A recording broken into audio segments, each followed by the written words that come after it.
Dice la palabra: los ancianos y todos los que estaban en la puerta respondieron: somos testigos.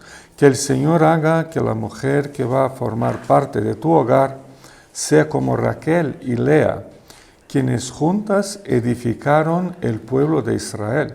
Que seas un hombre ilustre en Efrata y que adquieras renombre en Belén.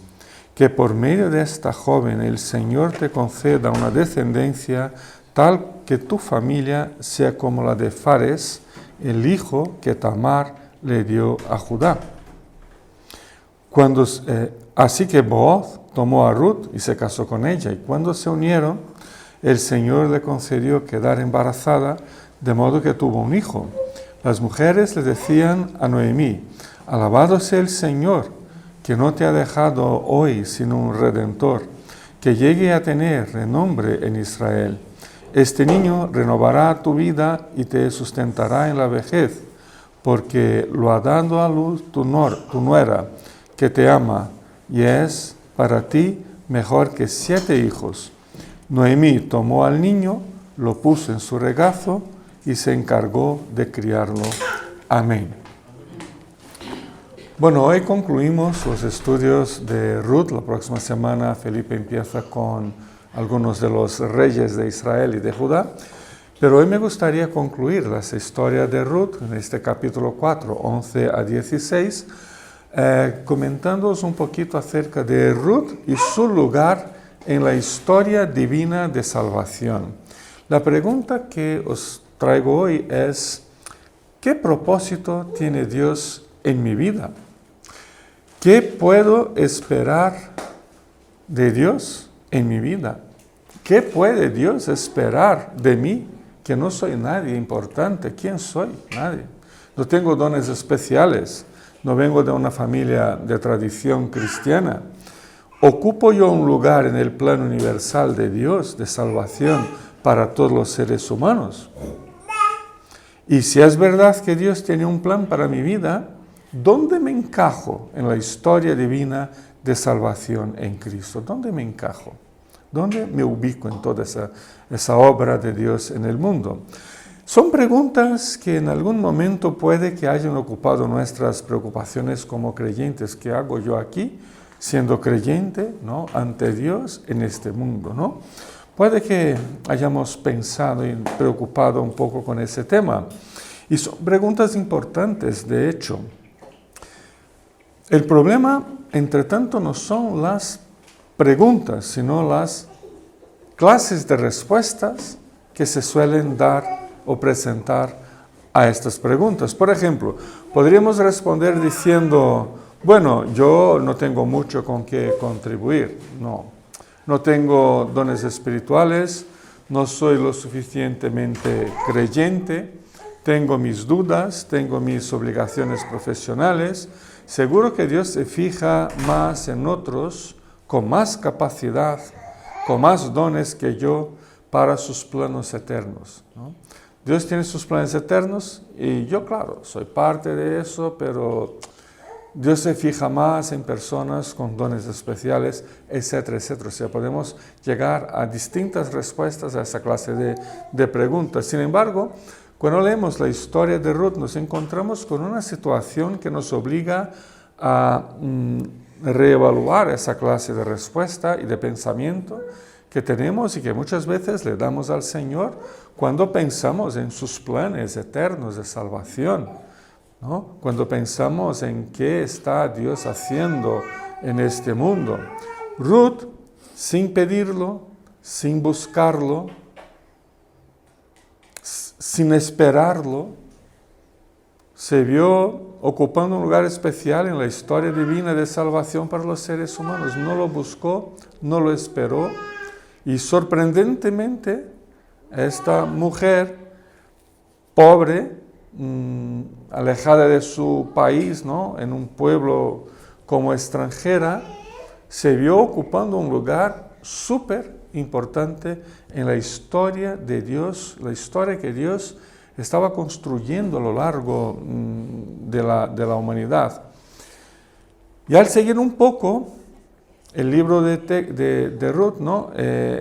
Vamos conociendo un poco mejor su historia de vida y nos damos cuenta de que con Ruth podemos aprender mucho acerca del lugar que ocupamos nosotros en esa historia de salvación de Dios.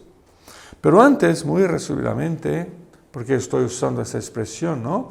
Esa historia divina de salvación, quiero aclarar o debo aclarar mejor qué quiero decir con esta expresión historia de salvación. Creo que se trata de una expresión que busca mostrar que la salvación en Cristo no se ha dado instantáneamente en el momento de la muerte de Cristo o de su resurrección, como si no había nada antes y de repente con la muerte de Cristo surge la salvación instantáneamente. No, hay una historia antes y después de la muerte y resurrección de Cristo, ¿no?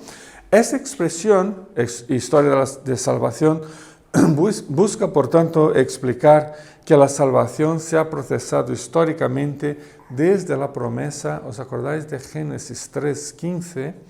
Del hijo que iba a morder, ¿cómo era? El hijo iba a morder el calcañar de la serpiente, ¿no? Pues no, una serpiente que iba a morder el calcañar y que sería aplastado por Cristo. O sea, desde Génesis capítulo 3, las primeras páginas de la Biblia, Génesis 3, versículo 15, ya nos encontramos una promesa divina de salvación que a lo largo de la historia del Antiguo Testamento, pues se iba construyendo poco a poco figuras, eventos, nociones, conceptos, experiencias, fueron añadidas a esta promesa hasta que llegamos a la vida de Cristo. Incluso antes de esa promesa de Génesis 3:15, mucho antes, desde los decretos eternos de Dios, antes incluso de la creación de todas las cosas, ya se puede hablar un poco de una historia que empezó a ser escrita o construida por el Señor para nuestra salvación. En otras palabras, se puede decir que Dios ha ido escribiendo, construyendo esa historia de salvación dentro de la historia humana que se caracterizó. La historia humana, como sabemos, siempre por su alejamiento, por su distancia, por su rechazo al Señor, a Dios. Esta historia que el Señor fue escribiendo tuvo todo su proceso registrado en las Escrituras Sagradas. O sea, me encantaría, ¿no?, conocer la historia escrita por Dios, ¿no?, construida por Dios para mi salvación, nuestra salvación. Pues lo tenemos absolutamente fácil. Está todo escrito aquí, ¿no? Lo tenemos todo aquí en las Escrituras Sagradas. Así que al leer la Biblia, estamos leyendo todo el proceso redentor que Dios fue realizando paso tras paso a lo largo de, una infinidad de generaciones hasta llegar a Cristo y después de Cristo hasta llegar a nosotros, ¿no? Hasta llegar a nosotros, que aguardamos que esa historia se concluya con la segunda venida de Cristo. Es una historia que nos trae una salvación ya definitiva. Es definitiva, no hay como volver atrás. Es definitiva porque la obra de Cristo está garantizada, sellada por el propio Espíritu Santo. Pero aún no es completa. Y yo siempre os explico esa diferencia, ¿no?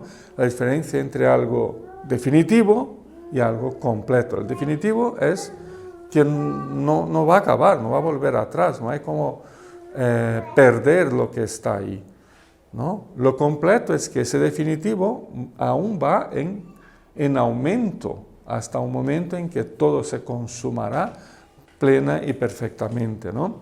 Pero volvamos a Ruth y echemos un vistazo al lugar que ocupó en la historia divina de salvación, inspirándonos también a nosotros a buscar nuestro lugar, a comprender esa historia de salvación y abriéndonos a ver el lugar que ocupamos en la historia divina de la salvación. En primer lugar, debemos reconocer quién era Ruth. ¿Quién era Ruth?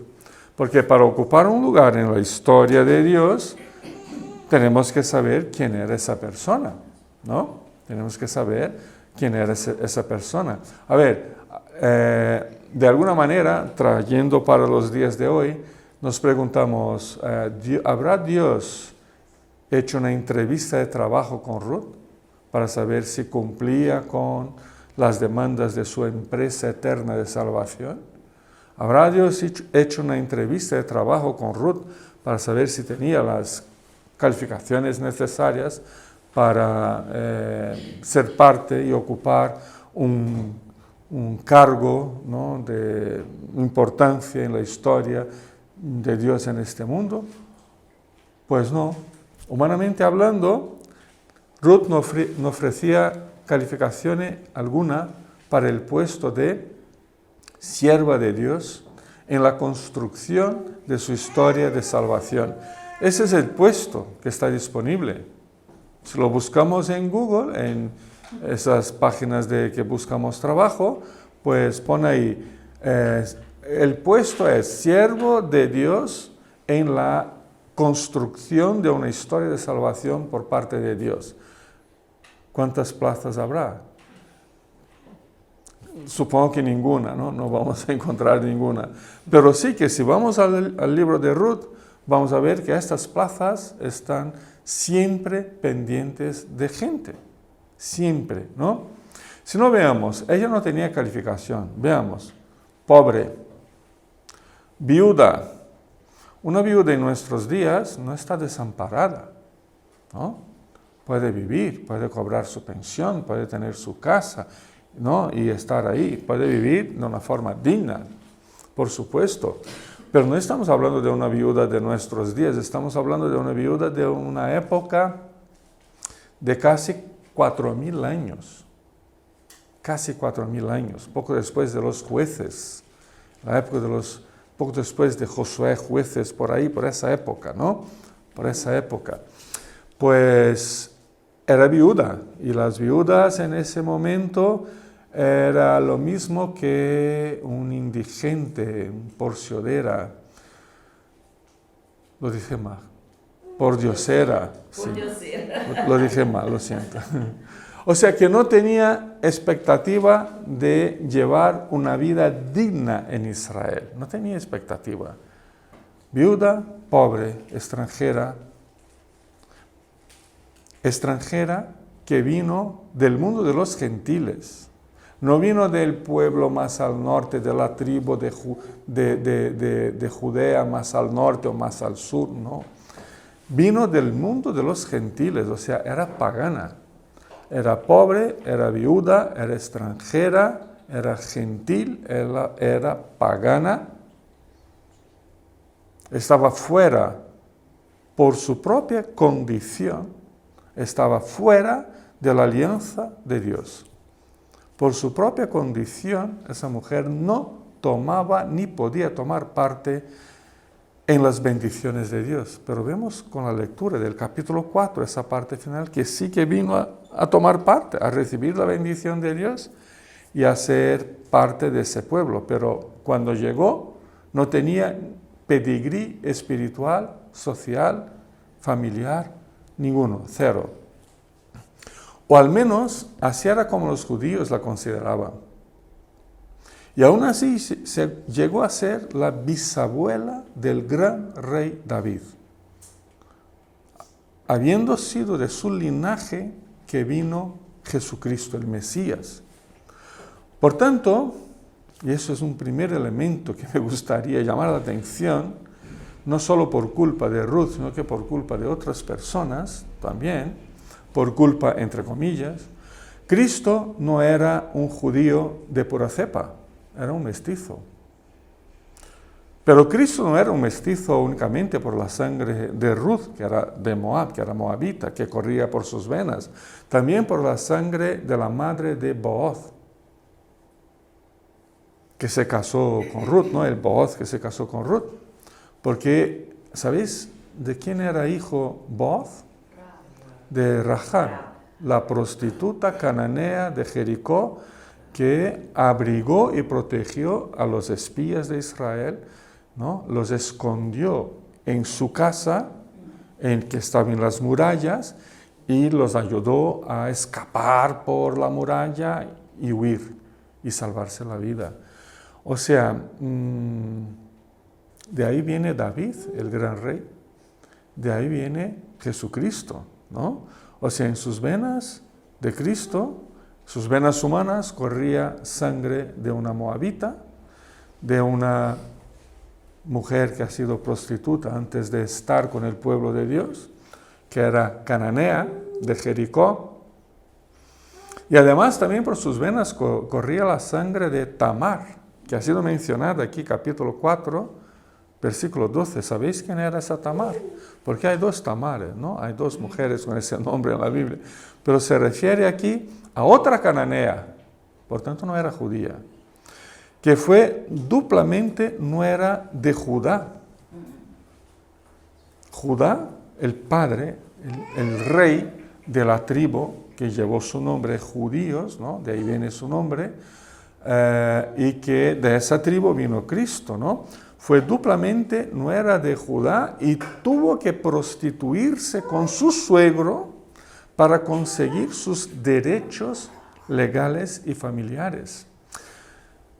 Vaya descendientes tenía esos judíos, ¿no?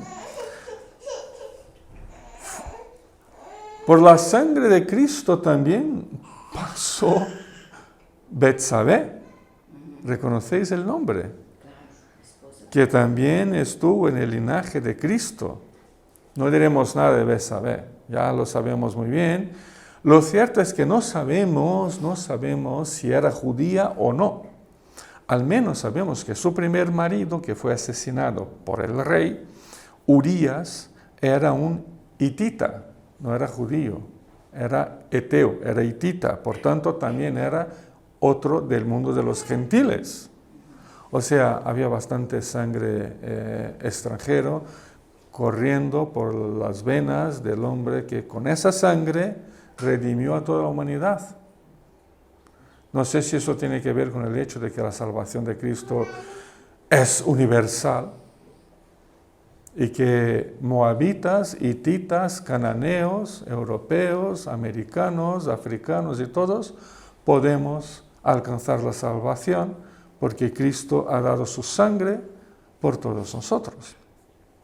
Así que teóricamente Ruth no podía jamás ocupar un lugar en la historia de salvación en Cristo que el Señor estaba escribiendo generación tras generación, o al menos así es como muchos lo consideraríamos o lo consideramos hoy al ver a personas que no presentan las cualificaciones humanas y espirituales aceptadas o aceptables. Y si nos parecemos a Ruth, posiblemente vamos por buen camino. Puesto que, como dijo el apóstol, 1 Corintios capítulo 1, versículo 24 y 25, dijo, para lo que Dios ha llamado, lo mismo judíos que gentiles, Cristo es el poder de Dios y es la sabiduría de Dios. Pues en la locura de Dios hay más sabiduría que en la sabiduría humana. Y la debilidad de Dios es más fuerte que la fuerza humana. Ruth puede que sea una de esas locuras, ¿no? De esas locuras de Dios.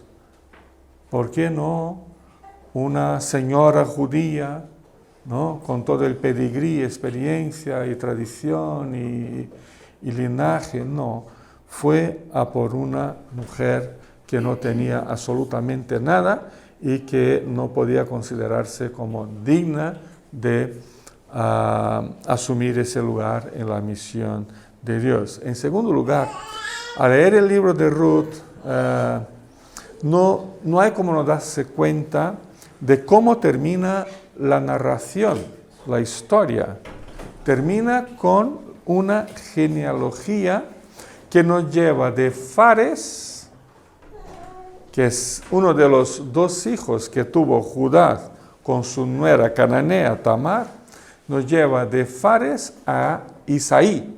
Isaí, que fue el padre de David, del rey David, ¿no? Esta es la genealogía que tenemos aquí en la parte final del Ruth. Aparentemente puede considerarse una forma extraña de concluirse un libro, como si alguien más tarde le añadiera esa genealogía. Sin embargo, parece que toda la historia de Ruth nos lleva al gran rey David. Y desde nuestro momento histórico presente, nosotros aquí hoy, se podría añadir que la historia de Ruth nos lleva también de David y hacia su principal descendiente, Jesucristo, nuestro Salvador. De David a Cristo, de Fares a Isaí, de David a Cristo. Por supuesto que nos fijamos en Ruth y en toda su fascinante historia de vida, pero parece que tenemos que ir un poquito más allá. El libro ha sido escrito de forma a que nos fijemos atentamente no en Ruth o en Noemí o en Booz. El libro fue escrito para que nos detengamos la mirada en Dios. Ha sido el Señor quien escribió cada detalle de la vida y de la historia de Ruth. Lo vemos cuando ella se casa con un judío que era extranjero en su tierra Moab. Lo vemos cuando se queda viuda. Lo vemos cuando se aferra a su suegra y se marchan ambas a Israel. Vemos a Dios en su encuentro con Booz, su matrimonio, el nacimiento de su hijo Obed, de su nieto, de su bisnieto, el rey David. Vemos a Dios en toda esa historia. Y por eso la genealogía del final del capítulo, por ser conclusiva para el libro, nos dice que al fin y al cabo no estamos hablando de Ruth ni de Noemí.